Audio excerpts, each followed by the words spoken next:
इज्जतदार और खानदानी लोग हैं। खबरदार जो मुझे बहन कहा तो। लाइबा को बुला, मेरा दम दम निकल जाएगा। लाइबा,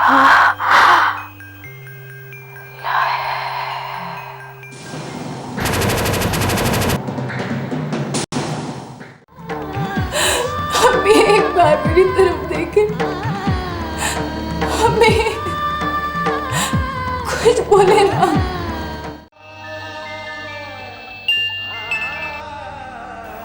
हेलो।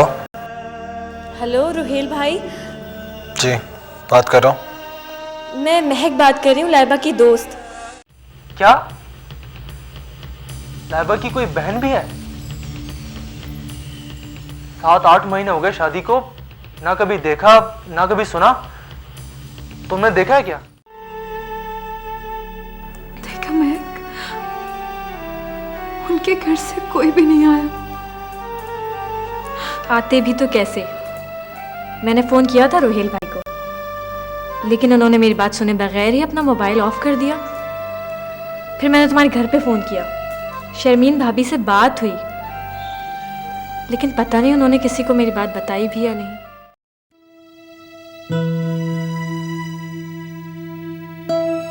सर क्या बात है? तबीयत तो ठीक है रोहेल साहब की, सेल भी बंद है और 2 दिन से फैक्ट्री भी नहीं आ रहे हैं। अच्छा, इत्तेफाक से 2 दिन से मेरी भी उससे मुलाकात नहीं हो सकी। सर बड़ी बिजी लाइफ हो गई हम लोगों की, एक घर में रहते हुए हम नहीं मिल पाते। सुबह सो के उठो तो बच्चे स्कूल चले जाते हैं, रात को ऑफिस से वापस आओ तो बच्चे सो चुके होते हैं। जी वाकई। अभी सब फैक्ट्री में कोई प्रॉब्लम है तो मुझे बताइए। नहीं सर, ऐसी कोई बात नहीं, सब नॉर्मल चल रहा है। Excuse me. जी वालेकुम सलाम। हाँ रिदा, हाँ मैं भी यही सोच रहा था कि तुम फ़ोन कर लेती। हाँ नहीं नहीं, वो अक्सर ख़राब ही रहता है। चलो ठीक है, मैं चक्कर लगा लूँगा। अच्छा ये बताओ कि बड़ी अम्मा का क्या हाल है? दवा दे दी उनको? चलो ठीक है, हाँ मैं चला जाऊँगा। तुम परेशान मत हो, ठीक है? ओके, अल्लाह हाफिज़। सर सब खैरियत तो है? जी जी। अभी साहब, जब तक रोहेल फैक्ट्री ज्वाइन नहीं करता आप सेल पे कोऑर्डिनेशन कर लीजिएगा मेरे साथ। आप बेशक यहाँ पे मत आइएगा, मैं सब कुछ संभालूंगा। ठीक है सर, जैसे आपकी मर्जी। थैंक यू आबिद साहब।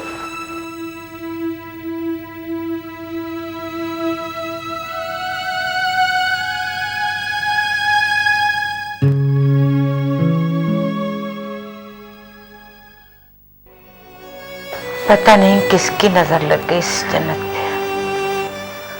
हर रोज एक नई आजमाइश, एक नई परेशानी। लाइबा ने तो बिल्कुल जिस्म से जान निकाल के रख दी। कितना मान था मुझे उस पर, कितना भरोसा था, लेकिन उसने तो हमें जिंदा दरगोर कर दिया।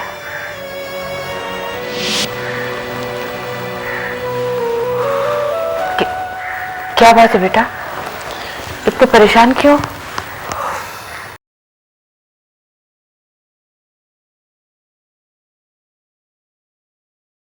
बड़ी अम्मा, आपको पता है लाइबा भाभी की अम्मी का इंतकाल हो गया।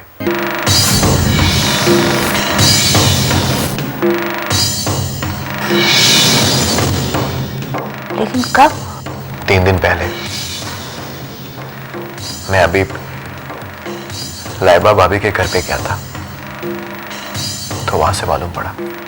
अल्लाह, ये उनसे जुल्म कैसा हो गया? जुल्म हमसे नहीं हुआ बड़ी अम्मा,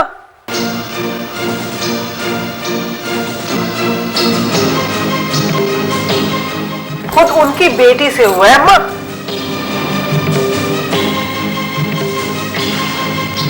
जीनत बेगम गैरतमंद थी, इसलिए बेटी के कारनामों को सह नहीं सकी और जान दे दी।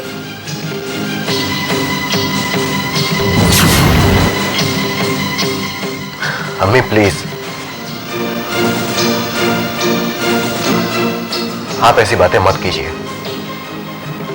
खुदा जानता है कि सच क्या है।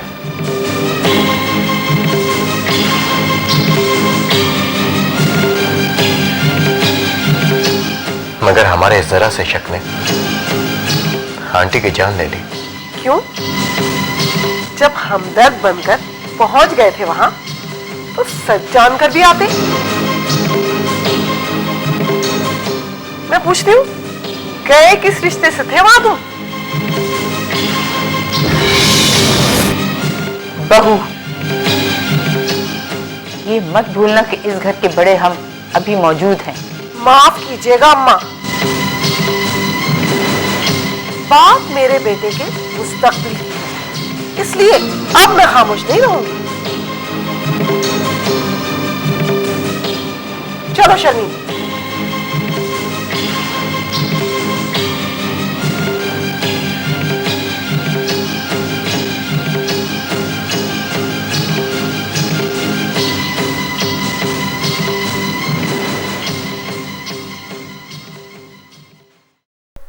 मैं आपसे बात नहीं करूंगा। कुट्टी कुट्टी। पता है, आपने 3 दिन से मुझे वहां छोड़ा हुआ है बंटी के घर। वो मुझे हर वक्त लड़ाई भी करता रहता है। देखो बेटा, मेरी बात समझने की कोशिश करो। हैं? देखो, इससे पहले कभी तुम्हें अकेला छोड़ा है? नहीं ना?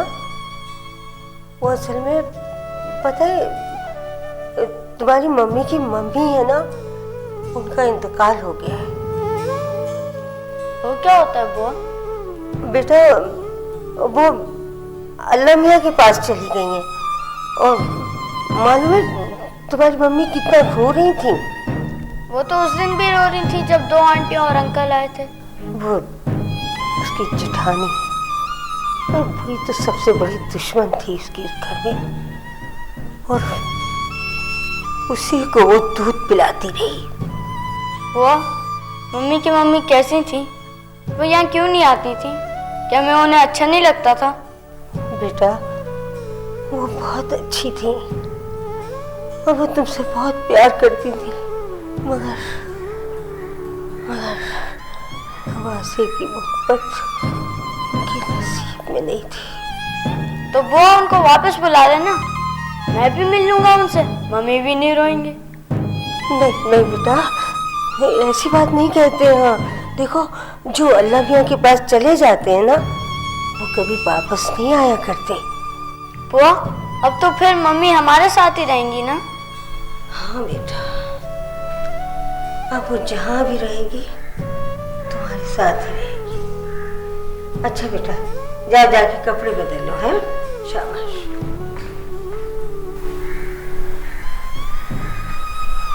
पता नहीं कैसा नसीब लेकर आई थी दोनों बहनें।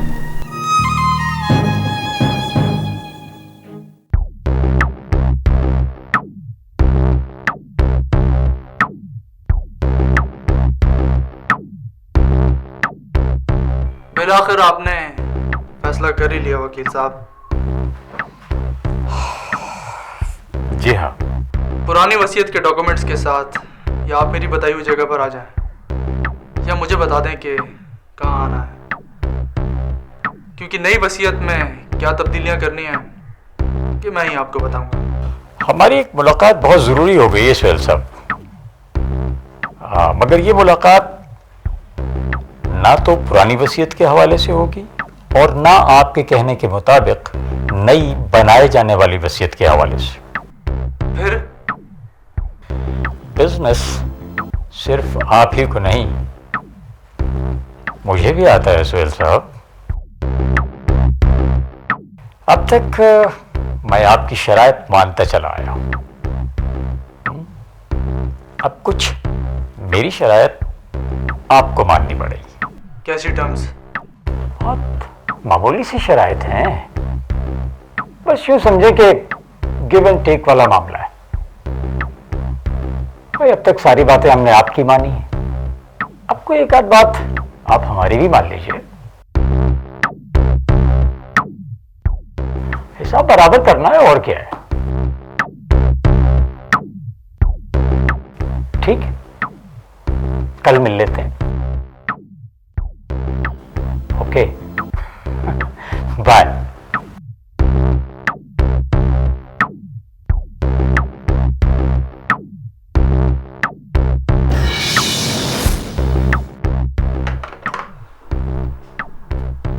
टर्म्स की बात कर रहे थे। अरे भाईजान आप कब आए? बैठो बैठो। सुनो तो ये सवाल मुझे तुमसे करना चाहिए कि तुम आज ऑफिस का रास्ता कैसे भूल गए? अरे भाईजान घर में पड़े पड़े बोर हो गया था और आबिद साहब को भी आपने रोहेल के ऑफिस में ट्रांसफर कर दिया है, तो मैंने सोचा क्यों ना आबिद साहब का काम मैं जाकर संभाल लूं। क्यों भाईजान, ठीक किया ना मैंने? तुमने बहुत अच्छा किया। Wish you all the best. अच्छा ठीक है, मैं अपने रूम में जा रहा हूँ। और हाँ, लंच तुम मेरे साथ करना।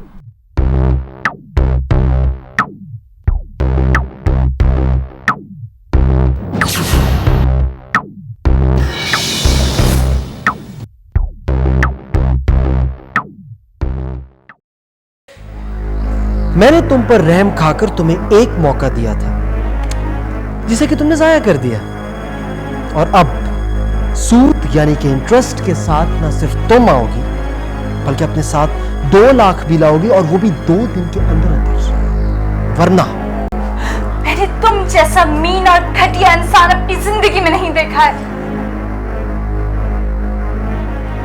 मेरा घर उजाड़ के मेरी माँ को मारने के बाद अभी तक तुम्हें सुकून नहीं मिला है? हाँ,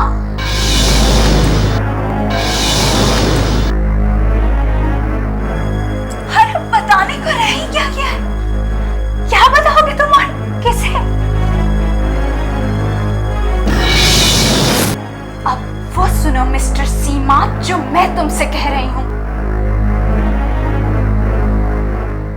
तुमसे अपनी माँ के छीनने का बदला लूंगी।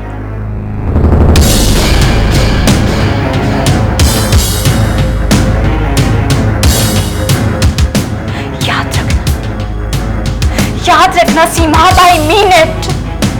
I mean it.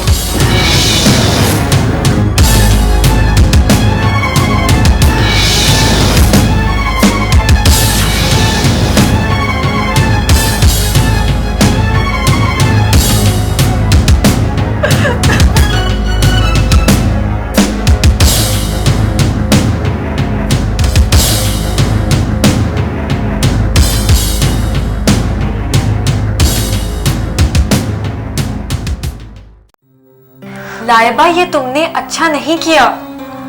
वो इंतकामन तुम्हें या खुर्रम को नुकसान पहुंचा सकता है। अब मुझे अपनी जान की कोई परवाह नहीं है। इससे ज्यादा और क्या इंतकाम लेगा वो मुझसे? उसने जो करना था कर लिया है। अब मेरी बारी है महक। लाइबा, ये तो सोचो कि अगर उस आदमी ने ये बात खोली भी है तो तुम्हारी भाभी और फरजीन तुम्हारे घर कैसे पहुंची? इससे तो साफ जाहिर है कि तुम्हारी भाभी और फरजीन का उस आदमी से जरूर कोई ताल्लुक है।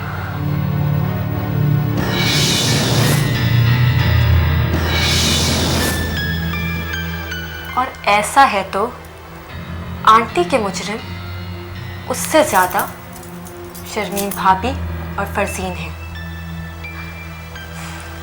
शर्मीन भाभी ने आस्तीन के सांप की तरह डसा है तुम्हें, और वो भी सिर्फ इसलिए कि वो अपनी बहन को तुम्हारी जगह उस घर में बहू बनाकर ला सके। कितना समझाती थी मैं तुम्हें, लेकिन तुमने मेरी एक ना सुनी।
मम्मी।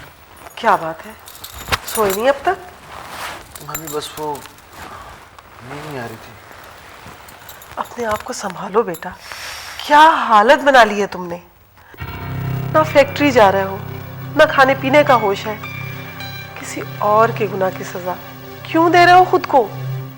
क्या करूं मम्मी, पुरानी यादें जितना भुलाने की कोशिश करता हूं उतना ही जलाती हैं मुझे। ऐसा लगता है जैसे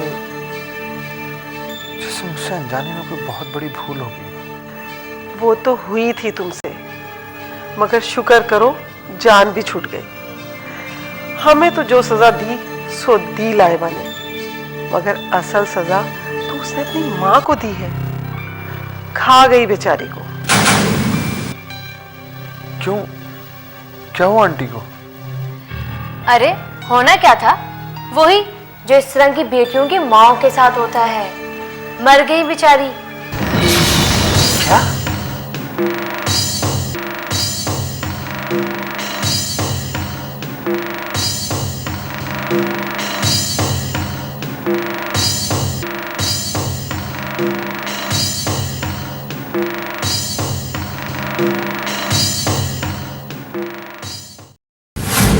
तुमने फरजीन, सिर्फ तुमने सब किए किराए पर पानी फेर दिया।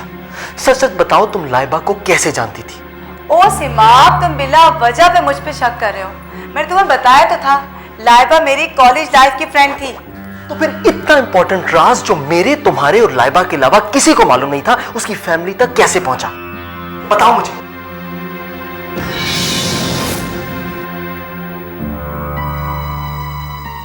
ये तुम मुझसे किस लहजे में बात कर रहे हो सीमा?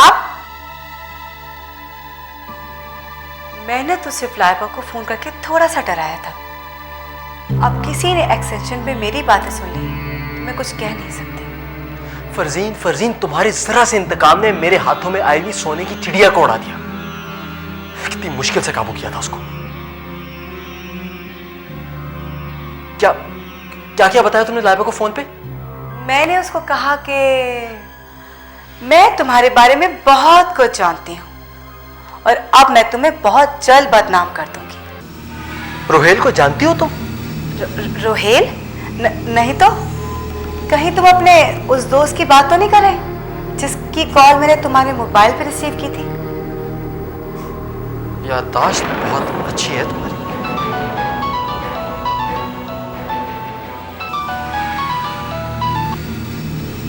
हेलो, जी, मैं पहुंच रहा हूँ। मैं साथ लेकर आ रहा हूँ। Okay, bye.